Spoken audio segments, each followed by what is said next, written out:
Uh, Okay, we're good. okay. All right. This is on Parshas Chukas. And shortly after Aaron HaKohen goes up to Har Hor and he dies there. And then Moshe and Eliezer come down, and everybody becomes aware that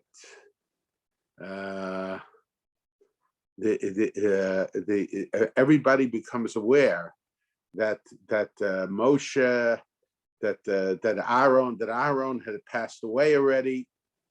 So the Torah tells us, Vayishma HaKanani Melech Harod Yoshev HaNegev Hiva Yisrael Derech Hasam V'Yilachem B'Yisrael Vayesh Mimenu Shevi.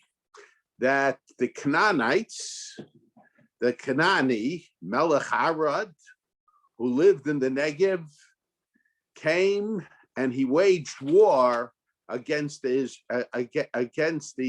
Jewish people. What did he hear?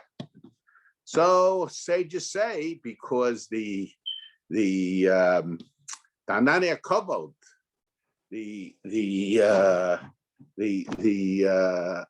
clouds of glory that protected the Jewish people were removed after the death of Aaron HaKohen.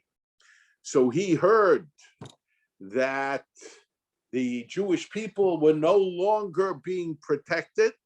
So he felt that this offered him an opportunity to wage war against the Jewish people. And it's interesting, the Medrash tells us that it was really, even though the Torah says, Vayishma HaKanani, the Vayishma HaKanani, even though the Torah tells us it was the Canaanites who heard, and it was the Canaanites who used the opportunity to wage war against the Jewish people, the Torah says that it was really Amalekites, and that the Amalekites went, and the Amalekites are constantly on guard, waiting for a moment, the Medrash says, when the Jewish people are weak, both spiritually and militarily. A Medrash says that Esau told Amalek, if you want to be successful in attacking the Jewish people, and to be successful where I was not successful, he says, you should wait and be on guard and watch carefully when the Jewish people do not have special protection.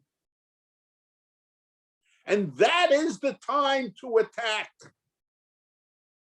And the special protection manifests itself in one hand, in the spiritual performance of the Jewish people.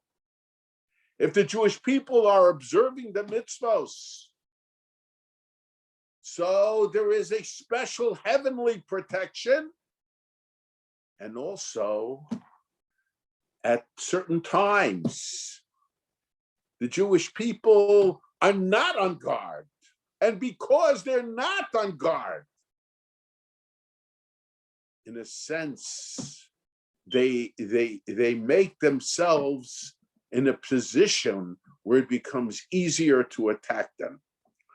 And in a sense, we can draw some analogies. Of course, there was a heavenly protection, but we could draw some analogies between the heavenly clouds that were removed after Aaron HaKohen's death and the special protections, military protections, that we in Israel have today. And we have to know that what limits the attempts to destroy the Jewish people is only that they know that their efforts will be frustrated. And the more they recognize that their efforts will be frustrated,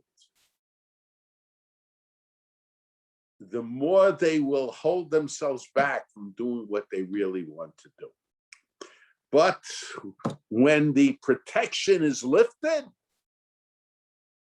so then the Amalekites come and attack the Jewish people. And the Medrash tells us that when it says Canaanim, the reason it says Canaanim is because they dressed as Canaanim. They spoke the Canaanite language, but in fact, they were Amalekites. And what was the purpose of this costume attitude? The Medrash tells us because they knew that the Jewish people would pray to God for help.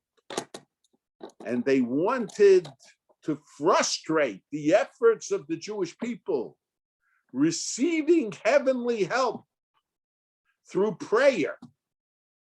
So they thought they would be able to deceive the Jewish people and make them, and the prayers would focus on the Canaanites when it was really Amalekites that were attacking them. And their feeling was that the prayers that focused on the Canaanites would be unsuccessful in protecting the Jewish people from their attack, the attack of the Amalek nation. Now, so what did the Jewish people do?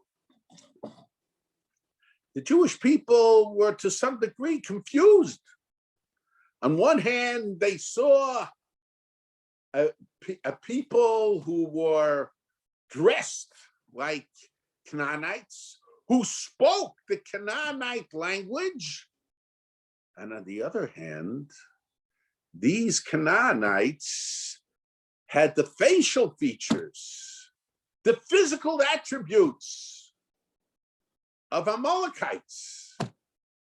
So they prayed to God, whoever it may be, please make us successful in this battle. And consequently, their efforts were frustrated. Now we have to understand, what was the thinking of the Canaanites? That the Jewish people will because they'll pray about the Canaanites, so therefore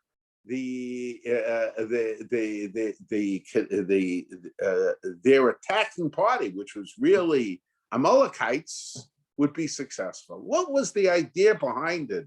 All of a sudden, they have this crazy idea. Now, I think that what their thinking was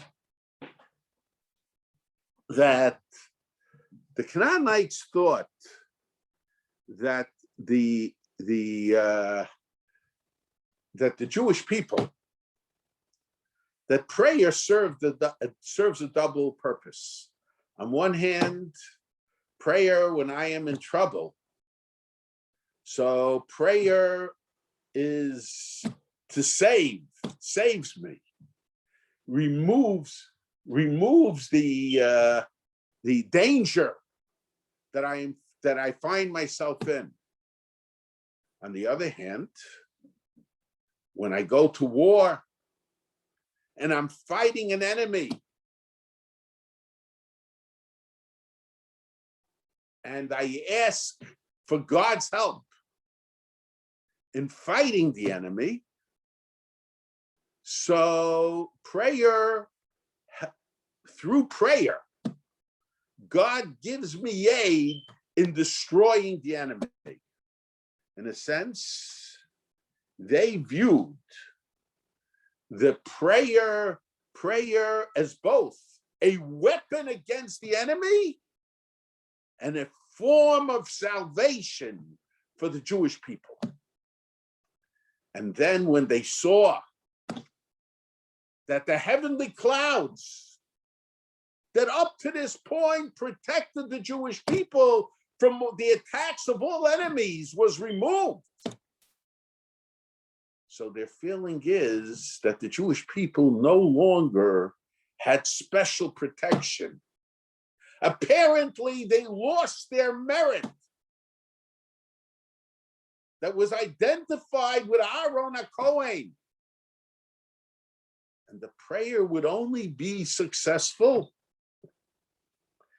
if the prayer focused on overcoming the enemy, but that the Jewish people themselves were not deserving of salvation. Now, but the question is, we have to understand the whole idea here. The idea of the switching, wearing costumes, the whole idea of prayer, the idea of fake prayer, prayer mentioning the wrong people, the whole idea needs to be understood. We have to understand both the argument, the reasoning of the Canaanites, and at the same time, we have to understand what the Jewish people accomplished with their prayer and how they accomplished it. Now, there is the tefillah, davening. That is a universal concept. We say, Ki beisi beis tefillah yikare l'chol amin. My house is a house of prayer for all the nations of the world. The Beis HaMikdash, the temple in Jerusalem, was not limited as a house of prayer for the Jewish people, but it was a house of prayer for all the nations. Of course, you had to pray to God, and you had to pray in a proper and approved manner. But prayer itself is something that has halachic recognition on a universal level. And we always pray, we pray to look forward to the day when all of mankind will pray to God. But there is a difference between prayer from the Jewish perspective for the Jews and the universal perspective of prayer.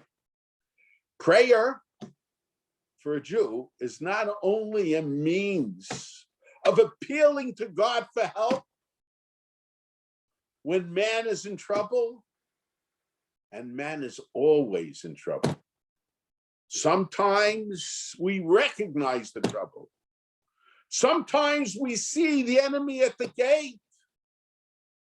Sometimes we see our crops failing. Sometimes we see all kinds of diseases. And we recognize the trouble. But the Rambam Maimonides says that there's a biblical mitzvah of praying every day. Why? Even if I'm not aware of any particular threat on that day, because man is always in trouble. We don't always know what the trouble is, but we're always in trouble. So we have to appeal to God. But I think from a halachic perspective, so besides the impact that prayer has in heaven, besides the fact that prayer, in a sense, gives us the ability to attach ourselves to God, or even have an audience with God. Reb Chaim, my great-grandfather, would say that the essence of tefillah, the essence of prayer, is standing before God, recognizing that I'm standing before God and communicating with Him. But there is a mitzvah.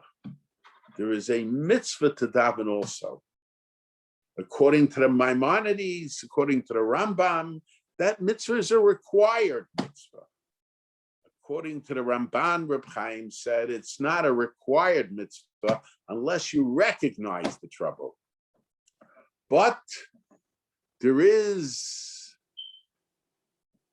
a specific, there is a mitzvah kiyumis, there is a fulfillment of a mitzvah, a non-required mitzvah to pray to God at any time, because man is always in trouble. We always need help.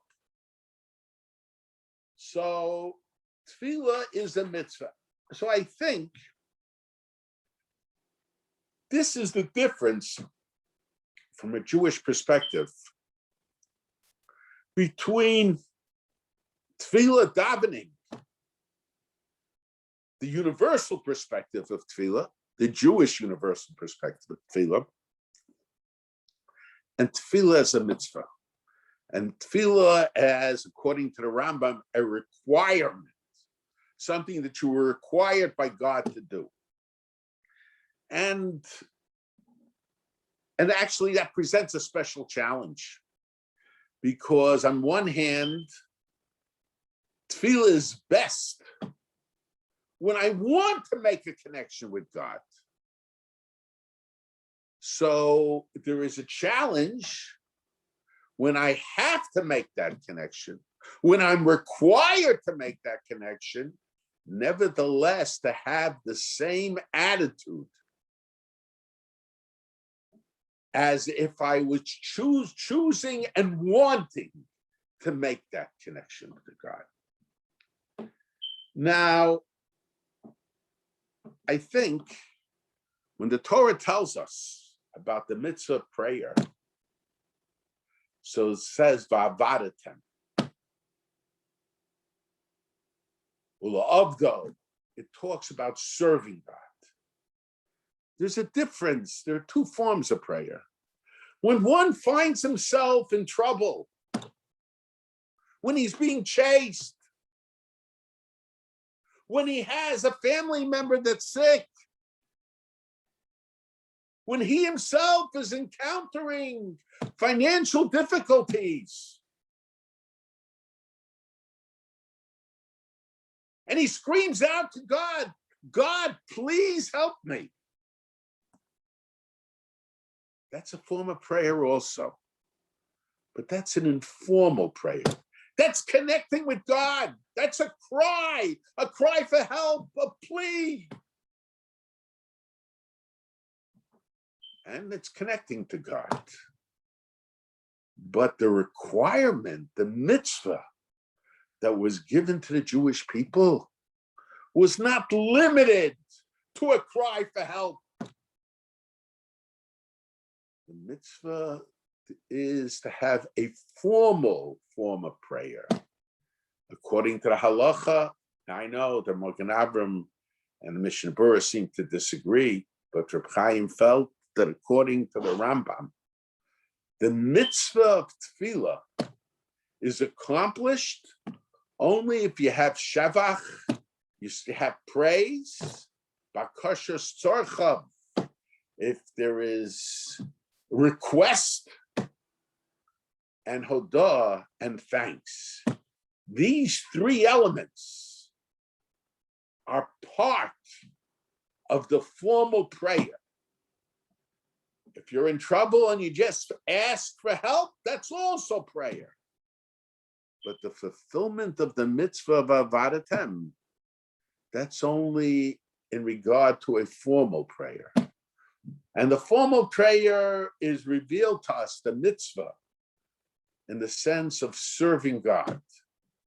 Now, in order to be a servant of God, You can't be a servant of God for the few minutes that you're praying. So the prayer that we say, the formal prayer that we say, has to be expressive of our recognition of our being servants of God. And I think that's where the mitzvah of tefillah, the mitzvah of davening, the requirement to pray is different than the informal prayer. The informal prayer is a cry for help, it's an appeal. But the formal prayer, which is the mitzvah, which is the requirement to pray, there it has to be expressive of the special relationship that we have with God in being his servants. Now, and because it's based on a special relationship,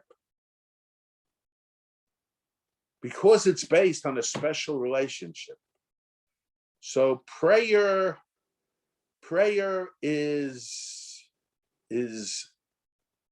because it's based on a special relationship.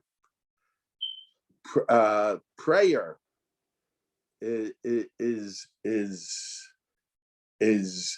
could be suggested.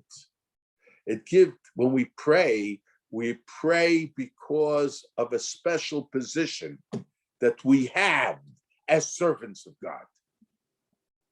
And as servants of God, we could say, and I've discussed in the last few shiurim the idea of Reb Chaim Volozhiner, how to a certain degree control over certain aspects of the world in certain forms or shapes and with certain limitations God gave over to man. And I want to suggest that perhaps that as far as the formal prayer, which is expressive of our special relationship with God, so in a sense, prayer is not just a plea and asking for help, which it certainly is, but in a sense, prayer, the ability to pray is not limited as a request, but in a sense, it gives us a certain degree of power to help bring about a certain situation. Prayer in its informal sense is a request. It's a plea.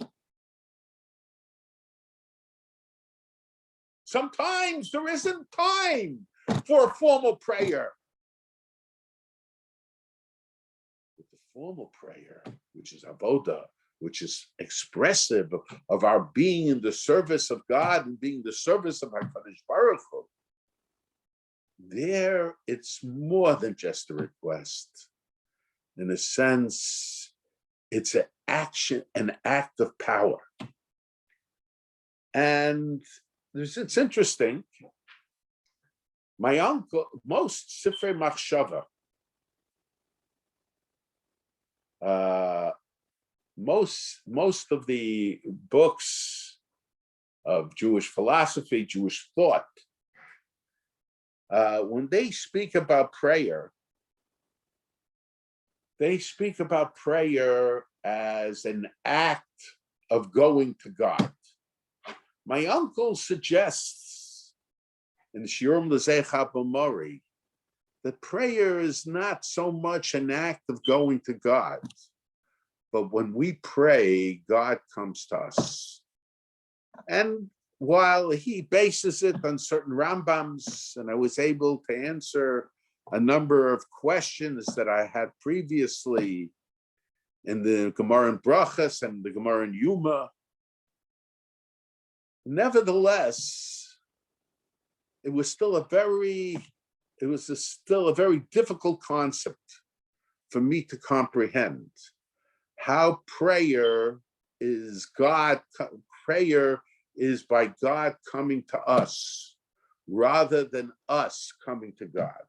However, if we see prayer as a form of power, as a form of partial authority, and bringing about certain changes, then perhaps we could understand prayer as coming as an act of God coming to us. Now, and it's very interesting. There is a pasuk, the Rambam, the Gemara in Brachas mentions it as being one of the psukim and that are figuratively in the tefillin of God, which is expressive of the special relationship that exists between God and the Jewish people.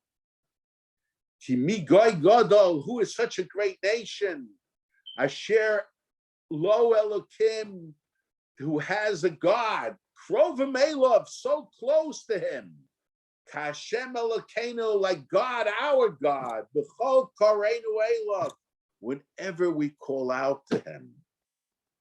In other words, when we call out to God, when we use formal prayer, when we fulfill the mitzvah of prayer, so God is close to us.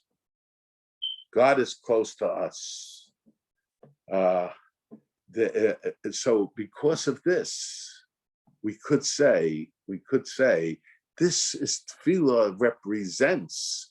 Gives us authority, gives us power because of the special relationship that we have with God. It's not just a mere request, but it's indicative of the special relationship.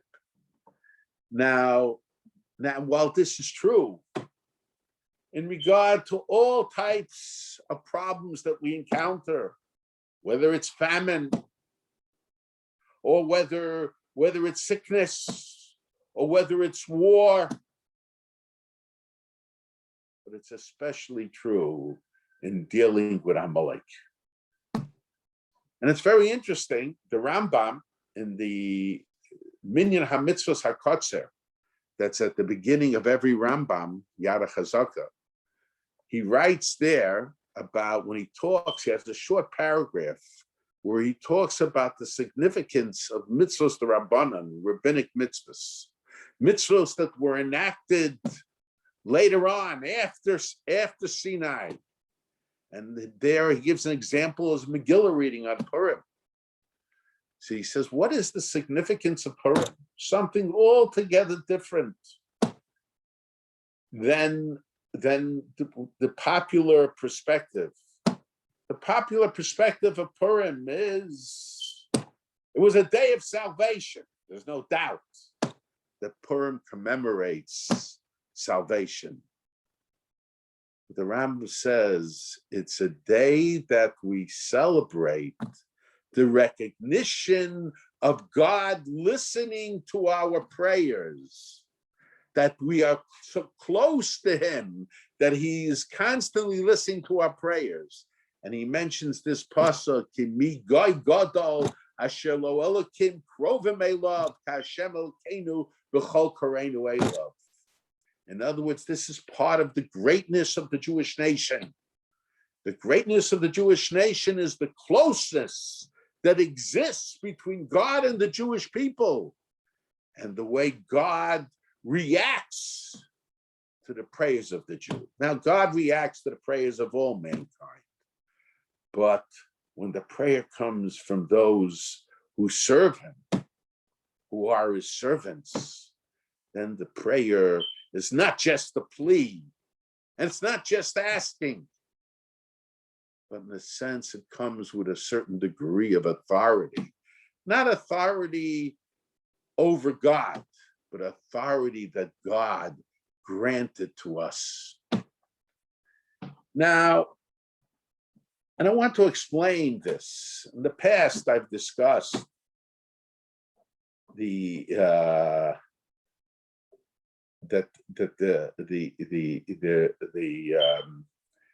Moshe Rabbeinu, when the first war took place between Amalek and the Jewish people. So Moshe Rabbeinu went up on top of the mountain and he raised his hands in prayer, and the people from afar, the soldiers, the Jewish soldiers, They were able to identify the Haya Kasher Yarim Moshe Yodo, when Moshe raised his hands in prayer.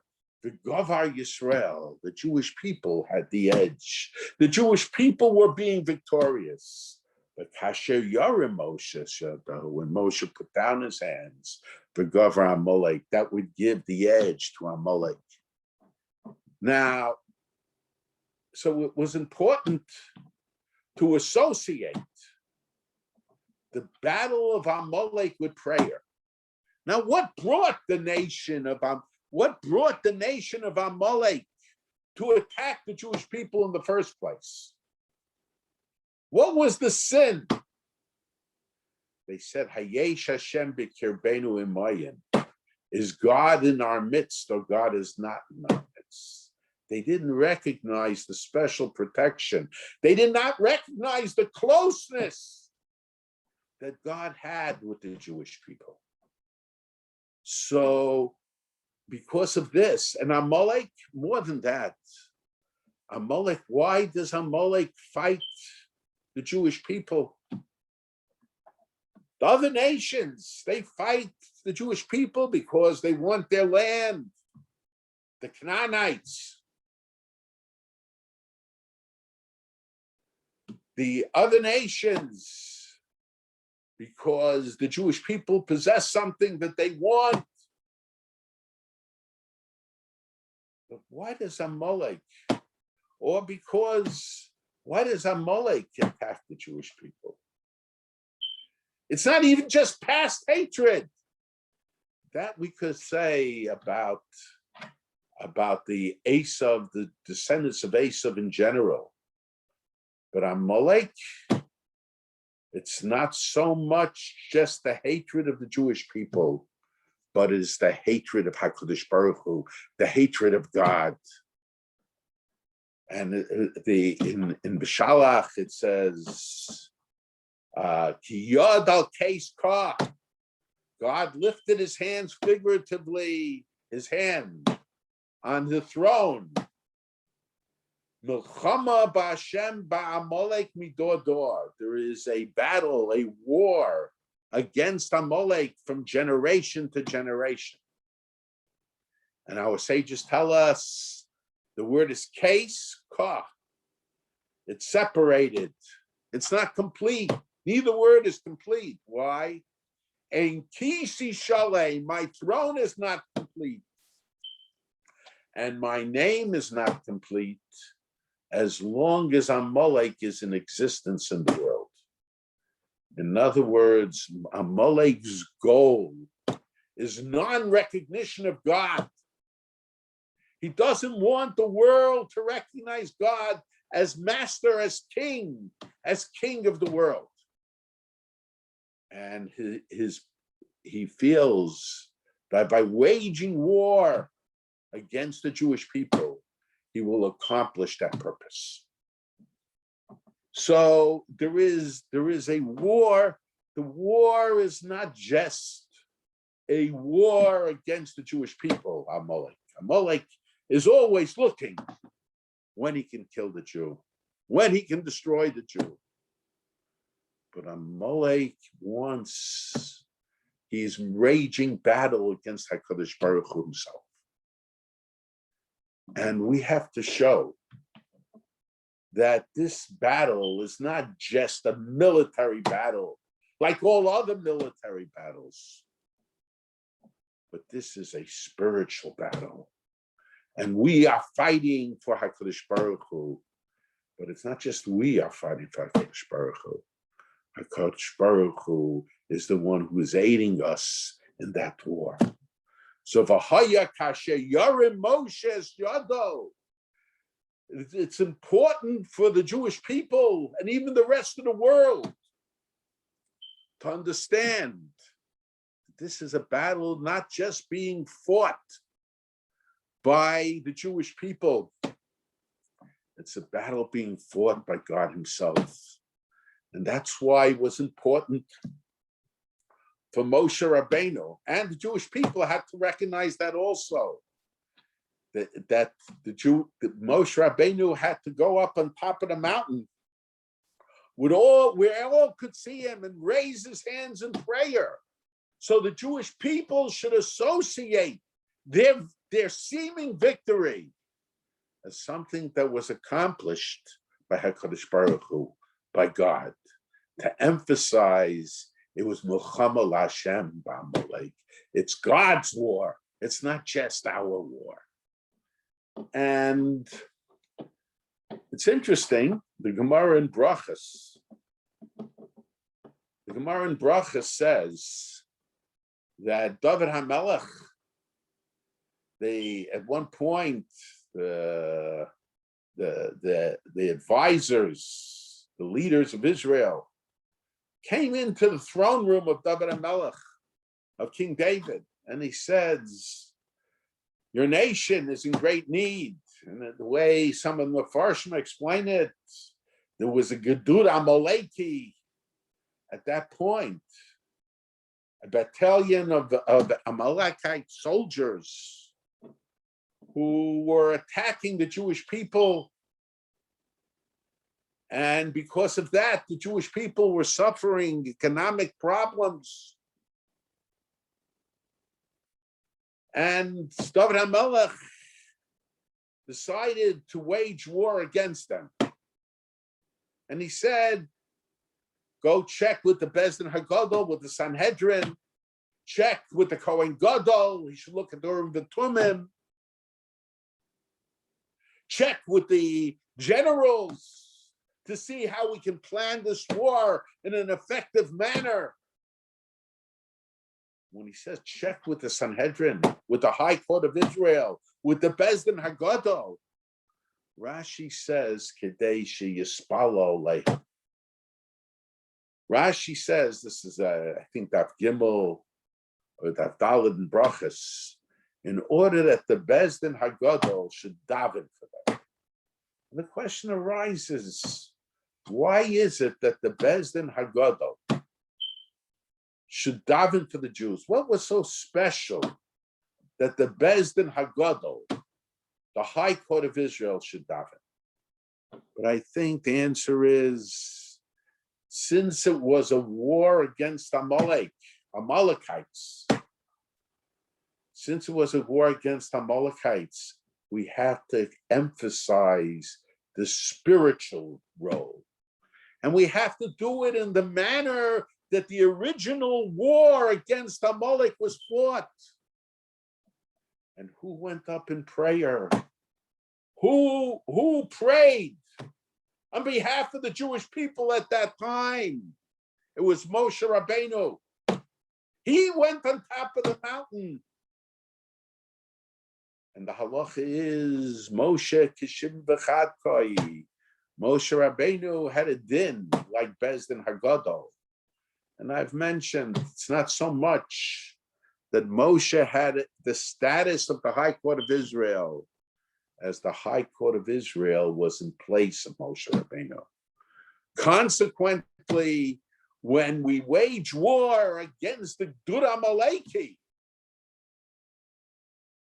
we have to use the original war that the Jewish people had against Amalek as the blueprint to how to fight against the Amalekites. And when the whole idea of Tainis Esther by Purim, because Haman HaGogi is identified with ancient Amalek.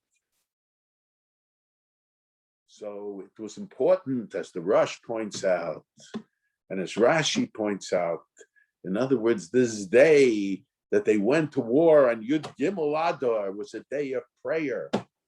We have to emphasize that when we fought Amalek, when we fought Haman, who was the successor of Amalek, it was done in the manner that the war was fought, the original war of Amalek was fought. We have to emphasize Milchama L'Hashem B'Amalek Midor V'Dor. It's not just a battle of weapons, but in a sense, we have to emphasize the prayer role also. Now, the Amalekites, perhaps more than anybody else, understood this. They understood that from their past experience, that God fought for the Jewish people. This was his battle, his war. But they saw the prayer to God as a weapon. It was the Jewish people's weapon. And as a weapon, they thought that it had to be directed. A weapon has to be directed against an enemy.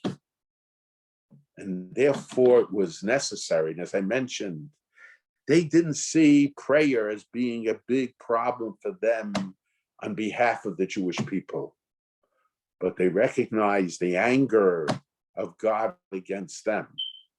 But they saw that God will only side with the Jews in the war against Amalek when the Jewish people pray to God. So because of that, they thought that they can manipulate the situation, that the Jewish people would not pray in the proper manner. But what is the truth? We say, Milchama LaHashem ba'Amalek midor dor. The war against Amalek is a war from generation to generation. And the question arises, Reb Chaim said, where is Amalek today? The nation has been eradicated. It's possible, according to some shittas, some opinions, there might be individualites who are still from Amalek. But according to many opinions, the mitzvah of Machot Timcha Zecher Amalek, of eradicating Amalek, only applies in waging war against the nation of Amalek. So how is it Milchama against Amalek, a war against Amalek from generation to generation? And why is Amalek singled out more than all the enemies of the Jewish people? So Reish is Goyim Amalek, because Amalek was the first of the nations. After Yetzias Mitzrayim, after the Jewish people left Egypt, after all these miracles, the nations were scared. And Amalek came and he cooled down the pot, as Rashi says. He was destroyed. But the taboo against fighting the Jewish people was removed. And to a certain degree, when Reb Chaim said that any nation who has as its goal the destruction of the Jewish people, we heard about the Palestinians, leaders of the Palestinians, saying attack Jews wherever they are. They didn't say attack the Israeli army wherever it is. Attack them in New York, attack them in Chicago. Why? Because to a certain degree, the cause of Palestine is a cover. In a sense, there are those among the Amalekites, among the Palestinians, and to a large degree, most of their leadership is that way. It's that their goal is not to take the land that they never had, but they claim they always had. But their goal is to destroy the Jewish people. But sometimes politically, we hide our goals, our true goals. We see all kinds of movements today who take causes that they paint noble pictures about. And somehow they're fighting for the common man. They're fighting for the worker who they don't want that he should work. They're fighting for any cause. But somehow, all of a sudden, the Palestinian issue becomes part of it. If a policeman shoots, and perhaps not properly, an African American, somehow that becomes part of the Palestinian cause. What they do is, those who want to destroy the Jewish people, they put up costumes, Canaanite costumes. We're for this, we're for that. But whatever we're for. And in one generation it'll be for one thing, and another generation will be for the other thing, an opposite thing. But the common denominator is, in all the generations, b'chol dor v'dor. Why does it say b'chol dor v'dor om d'moleinu chalseinu? In every generation. It should say b'chol dor, in every generation. Why b'chol dor v'dor? In every generation and generation. Why repeat it? The answer is, each generation has its own ideology. In one generation, socialism is the ideology. In another generation, the opposite of socialism is the ideology. In a third generation, communism is the ideology. But whatever it is, they stand up to kill us. Amalek hides under other causes. Destroy Amalek. That's talking about the nation of Amalek, which doesn't exist anymore. But Milchama Hashem ba'Amalek midor dor, my uncle said, the war against Amalek in every generation, that continues. And we have to realize that when groups allow themselves to be impacted by the Amalekites, those who are motivated by this idea of the destruction of the Jewish people as a nation, to it, they also become Milchama L'Hashem ba'Amalek midor dor. We have to fight them also. They also assume the role of Amalek. And in a certain sense, this is what happened over this period of 40 years in the Midbar, in the desert. Amalek attacked. Originally, that was the nation of Amalek that attacked. But 40 years later, Amalek disguised as Canaanites. It doesn't mean that they were all Amalekim.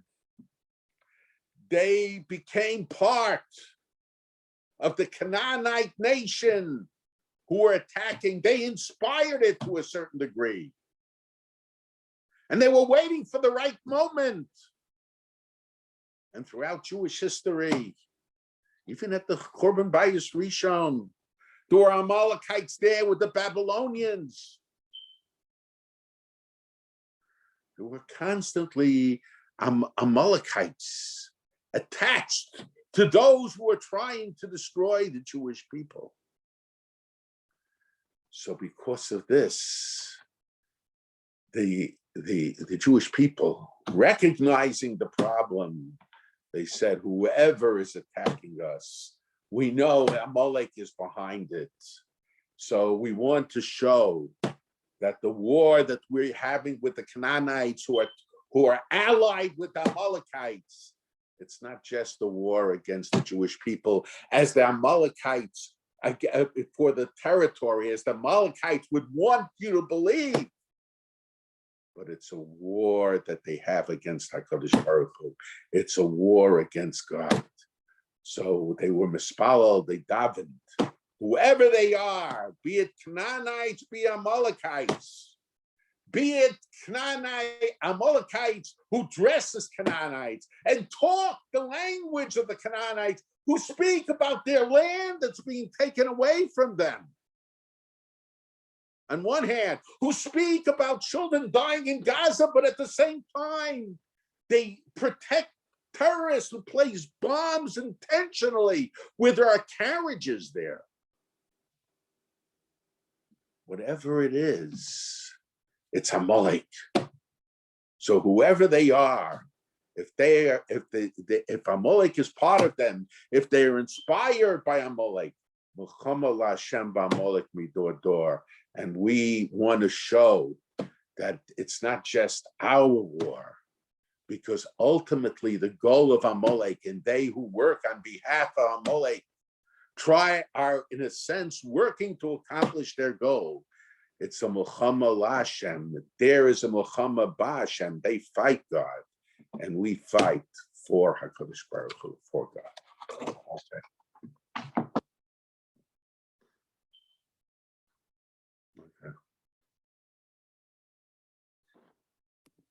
Yeah. So please write questions in the chat. One question we had was, did all Bnei Israel or just Moshe, Aaron, and Hur realize that when Moshe's hands were up, Bnei Israel were winning?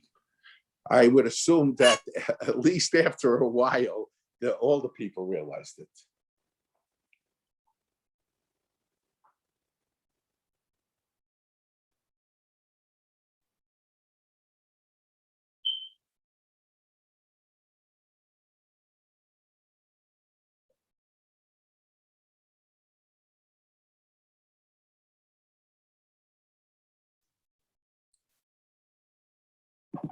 Anyone else have any questions?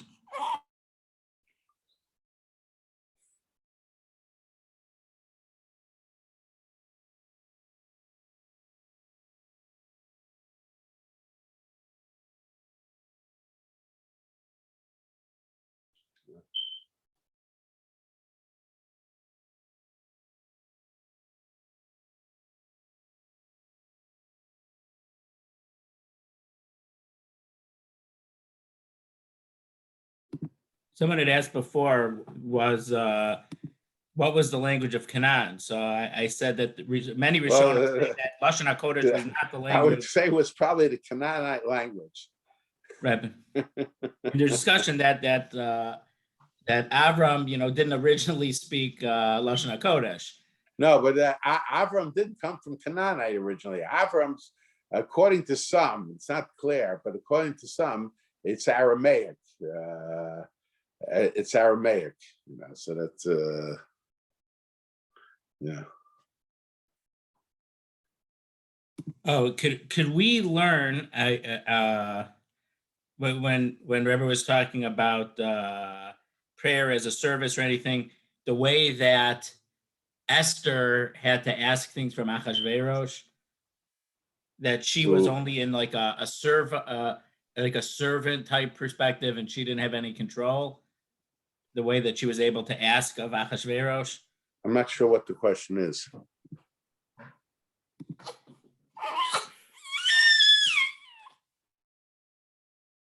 I'm not sure what the question is.